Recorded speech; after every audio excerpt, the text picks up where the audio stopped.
Estamos acá con dos invitados muy especiales, el pastor Carlos Cerdá. Muchísimas gracias por acompañarnos. Un gusto poder estar acá, Nicolás. Y también el pastor Rodrigo Milla. Gracias, Rodri. Por favor, un placer estar aquí con ustedes. Esta vez, no sé si recuerdan, la semana pasada hicimos un repaso de cómo Deuteronomio lo podíamos ver intrincado en los demás libros del Antiguo Testamento. Continuamos esta nueva semana con cómo vemos Deuteronomio, pero en el Nuevo Testamento. Y es muy importante esto porque nos deja dos ideas que quizás a veces se cuestionan. La primera es que, sin duda, el Antiguo Testamento y el Nuevo Testamento están sumamente relacionados. Y la segunda es que se citan estas cosas en el Nuevo Testamento porque son muy importantes y porque las tenemos que aplicar a nuestra vida, ¿no? Y para iniciar, me gustaría leer el versículo de memoria que está ahí en Mateo 4:4 y dice así: Él respondió y dijo: escrito está, no solo de pan vivirá el hombre, sino de toda palabra que sale de la boca de Dios. Vamos a tocarlo un poquito más adelante al versículo de memoria, pero yo dentro de estas citas quería comentarle y preguntarle, pastor, porque hay un hecho muy conocido que es cuando Jesús está en el desierto y viene Satanás a tentarlo. Sí. Y es curioso el hecho de que Jesús a todas las tentaciones responde justamente citando... Escrito está. Y lo escrito están todas las respuestas están en Deuteronomio, ¿no? ¿Sí? ¿Qué podemos aprender de cómo vencer la tentación según lo hizo Jesús? Bueno, fíjate, Nicolás, qué interesante, y Rodrigo, que el Señor Jesucristo constantemente estuvo citando el Antiguo Testamento. Ahora particularmente vemos en este caso en el desierto que se aferró al libro de Deuteronomios.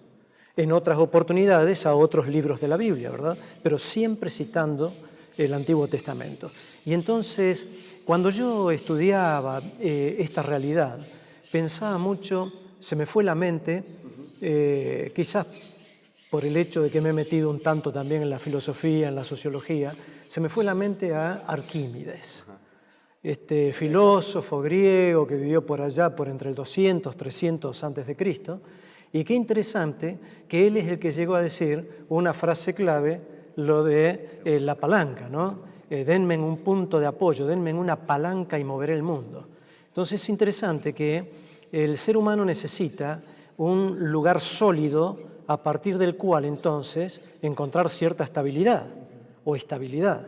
Y en el caso del Señor Jesucristo nos enseña de esta manera que para poder hacerle frente a las diversas situaciones en las cuales nos encontramos en este mundo de pecado, ¿verdad?, en las luchas diarias que nosotros tenemos, es aferrándonos a un punto fijo, estable, inamovible, seguro. Y entonces Él de esta manera va respondiendo porque nos enseña cómo.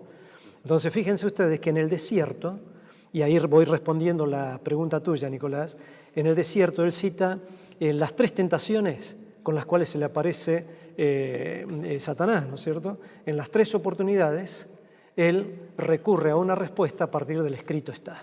Pero en la primera tentación, recuerdan ustedes el tema del hambre. Y la respuesta fue, no solo de pan vivirá el hombre, como bien mencionaste, que está allí en Deuteronomios 8:3.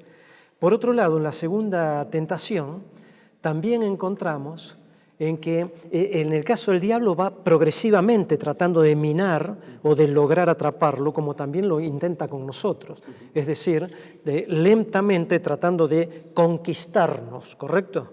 Conquistar y avasallar nuestra personalidad. Y en el caso de Cristo, en ese avance va respondiendo con la coherencia del escrito está. Y esto es muy interesante tenerlo presente. No trae cualquier cosa así traída de los pelos, sino que trae respuestas puntuales que lo dejan fuera de juego a Satanás, ¿no es cierto? Y en el caso de la segunda, estaba provocándolo con que lo tiente a Dios de alguna manera, en que Dios mandaría a los ángeles para que no se haga daño. Y la respuesta fue puntual, escrito está, Deuteronomio 8:6, escrito está.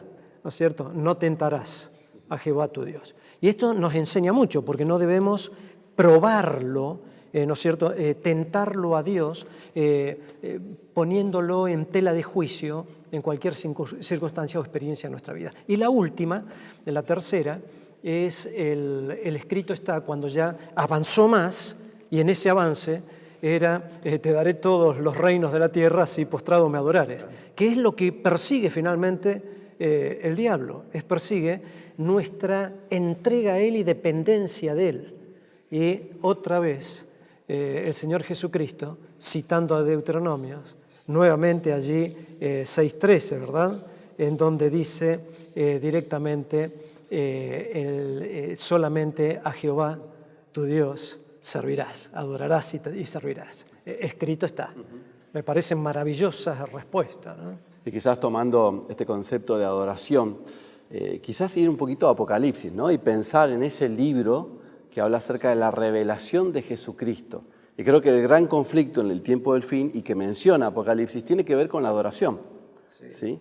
Y es curioso notar que el libro del Nuevo Testamento que más menciones hace de libros del Antiguo Testamento sea Apocalipsis, ¿no? Interesante, ¿no? Pudiendo limpiar. 500 y algo de versículos. Exacto, 500 versículos, más de 500 versículos, el Apocalipsis cita del Antiguo Testamento. Sí, como también este libro que habla de adoración, que es la revelación de Jesucristo, también tiene un punto de referencia en el Antiguo Testamento. Qué importante y qué lección para nosotros, ¿no? Es decir, cuánto nos falta buscar para también ante cualquier tentación tener la misma respuesta que tuvo Jesús, decir, escrito está.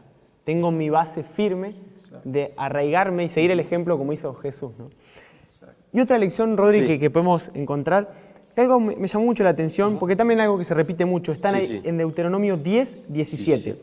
Lo leo, dice, Sí. porque Jehová, vuestro Dios, es Dios de dioses y Señor de señores, Dios grande, poderoso y temible, que no hace acepción de personas ni recibe sobornos. Esta idea se repite mucho, hay varios versículos ahí, Sí. Hechos 10:34 y demás. Romanos 2, Gálatas 2, Efesios 6:9, Colosenses 3:25, Primera de Pedro 1:17. De alguna manera este es un tema controversial en toda la Biblia, ¿no? Inclusive está en el Antiguo Testamento, pero también en el Nuevo Testamento Pablo y otros autores más lo repiten, ¿no? No hacer acepción de personas. Que se da mucho, ¿no? Inclusive hoy, ¿no? En aquel tiempo eran judíos griegos, varón, mujer, ricos, pobres, esclavos, libres, ¿sí? Y yo creo que este es un concepto que Dios quiere marcar como punto de referencia también, ya que hablamos, para todo lo que va a hacer su ministerio, ¿no? Porque de alguna manera Jesús estaba preparando un concepto, un mensaje revolucionario para lo que Él iba a hacer mientras Él iba a estar acá en la tierra. O sea, fíjense, por ejemplo, tomando el punto de encuentro allí en Juan capítulo 4, Jesús y la samaritana. Jesús es un revolucionario, rompe con todos los esquemas que tienen que ver con los preconceptos, las ideas culturales que estaban metidas ahí en ese momento. Dice que los discípulos cuando volvieron y vieron que Jesús hablaba con la mujer se preguntaron, ¿qué le está pasando a Jesús? ¿Sí? Y la mujer samaritana, esta también, fíjense que ella dice, ¿cómo tú, siendo judío, me hablas a mí? Y fíjense lo que dice, que soy mujer samaritana. No le dice solamente mujer, no le dice samaritana, sino le está diciendo que está rompiendo dos preconceptos, dos conceptos culturales, dos cuestiones que estaban muy arraigadas allí, ¿sí? Y Jesús rompe con los moldes. Con su ejemplo, ¿sí? Nos viene a mostrar que no hay que hacer acepción de personas. Y hay una frase que utiliza la lección también que significa levantar rostros, que viene desde el área legal, ¿sí? De los jueces, donde de alguna manera los jueces lo que hacían era no ver el estatus, ¿sí? de las personas, sino que ellos tenían que ser imparciales, ¿sí? Entonces no levantaban el rostro de nadie ni bajaban el rostro de nadie de acuerdo a las posesiones que tenía. La idea de la justicia ciega. Exacto, exacto. No mirar lo que uno tiene delante, ¿no? Sino tratar de ser justo por el hecho de simplemente aplicar la justicia. Y este concepto es súper interesante porque también lo aplica Jesús, por ejemplo, con la mujer adúltera, ¿no? No hace acepción de personas, lo aplica Jesús también, por ejemplo, con Zaqueo, ¿sí? Entonces, ¿cómo va a entrar en la casa de este hombre, ¿no? Lo aplica Jesús cuando llama a Leví Mateo, un publicano, ¿sí? Recaudador de impuestos. En todo su ministerio Jesús lo que hace es aceptar a todos por igual. y darles el mismo estatus a cada uno de ellos. Mira, si me permitís, Rodrigo, Sí, me parece muy interesante esta lección clave y esto que estás mencionando vos por lo siguiente, porque la tendencia del ser humano es hacer élites, conformar élites, siempre, a lo largo de toda la historia e incluso en su pueblo, en el pueblo de Dios, a lo largo de la historia, aún en el presente. Una tendencia a exclusivista, ¿no es cierto? Y entonces, hasta tal punto que Dios, a través del apóstol Pablo, en Gálatas 2, que le he citado allí en la escuela sabática, implementa algunas versiones el término los que parecían ser algo, cuando en realidad, en realidad es una de las formas posibles traducciones. Otras traducen los que tenían reputación o buena reputación. Pero es interesante que el apóstol Pablo termina diciendo, si lo que parecían a mí no me dieron nada. Y estaba hablando de Pedro, de Juan y de Santiago o Jacobo. O sea, como esa tendencia que siempre existió a conformar élites, y entonces el apóstol Pablo destruye esa tendencia allí, plenamente, los que parecían. Entonces siempre algunos que una vez que abrazaron esa tendencia al elitismo, finalmente es una tendencia que apunta a la discriminación para con otros, al creerme mejor o superior que otros, ¿verdad? Y eso es lo que Cristo quiso eliminar. Y como Cristo sabía de esto, entonces llegó a decir en cómo tenía que estar conformada la iglesia. ¿Se acuerdan ustedes en Juan? Dice, afuera en el mundo se organizan de esta manera y se enseñorean, forman élites, pero entre ustedes no será así. Y sin embargo, ¿cómo cuesta que la iglesia aprenda ese entre ustedes no será así, ¿no? Siempre se busca esto de, como dijiste la expresión, levantar rostro. Exacto, levantar. Dios no hace acepción de personas. Y siguiendo con este Jesús que sin duda rompía esquemas, moldes, ¿no? Sí, revolucionario. Exactamente. De otro tipo, Sí, revolución. por supuesto, Digo sí, por sí, las sí. dudas, Sí, porque bien entendido, la tendencia, la interpretación de revolucionario era como los celotes, Claro. ese otro tipo de revolucionario al fin, pero otro tipo, ¿no? Otro estilo. Y de este Jesús habla Gálatas, ahí en el capítulo 3, versículo 13. Y quiero que le prestemos atención porque es muy fuerte. Está citando Gálatas 3:13 a Deuteronomio 21:23. Y dice, Cristo nos redimió de la maldición de la ley, haciéndose maldición por nosotros. Pues está escrito, maldito todo el que es colgado en un madero. Pastor, ¿por qué a veces es hasta necesario recordar esta etapa y esta fase de Cristo, ¿no? Que hasta fue considerado maldito por ser colgado en una cruz? ¿Cuál es la importancia de eso? Es impresionante, pero aquí es donde hay que tener presente en que la función y a qué vino el Señor Jesucristo a la tierra.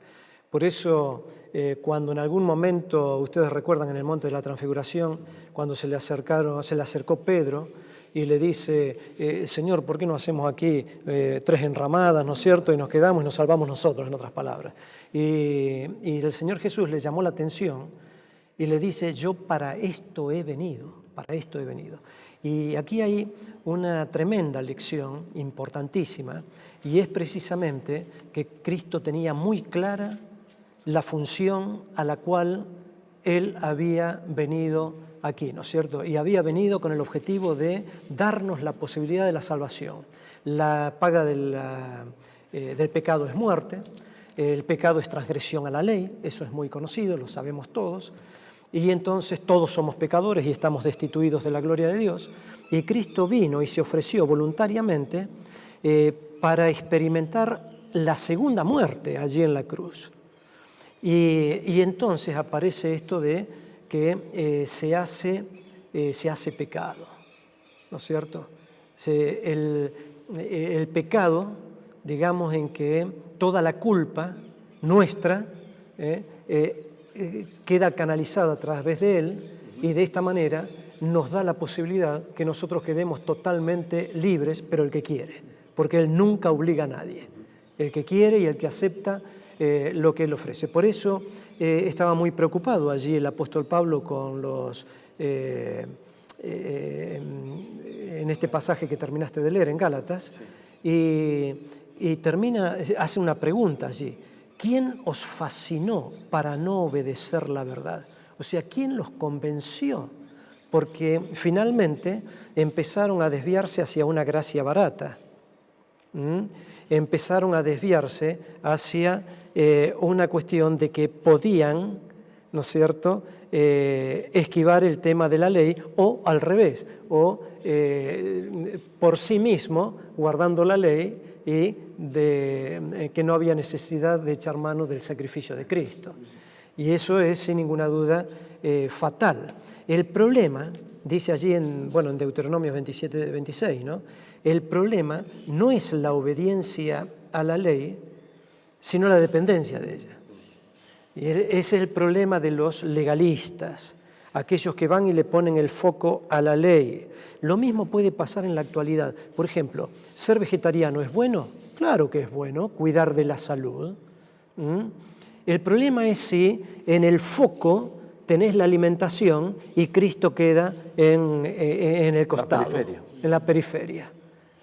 Ser vegano, que a veces tenemos todas estas realidades presentes hoy en día en la iglesia también.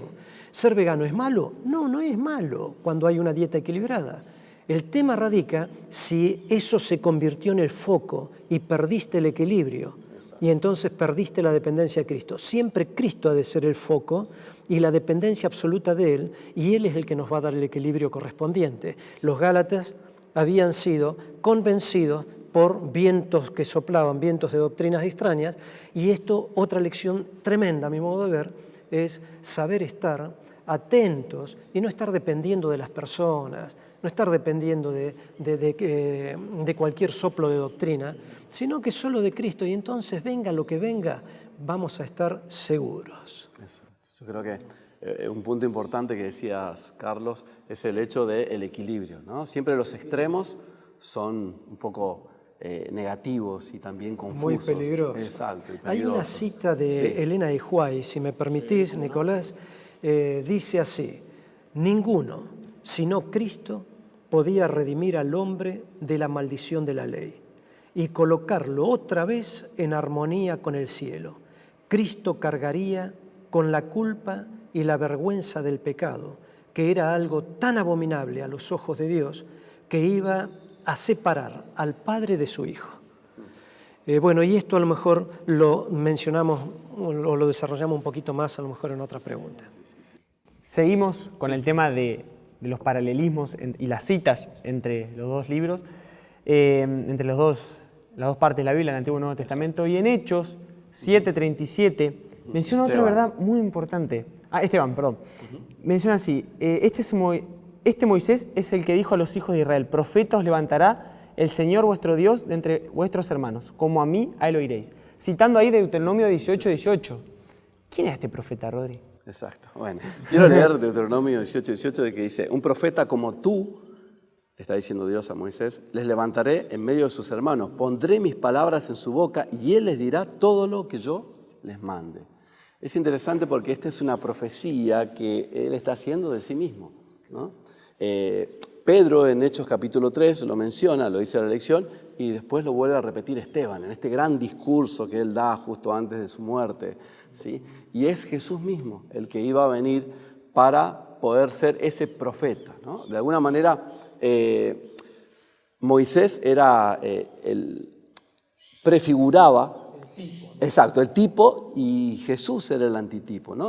Moisés estaba prefigurando a ese Jesús que iba a venir, iba a ser un profeta.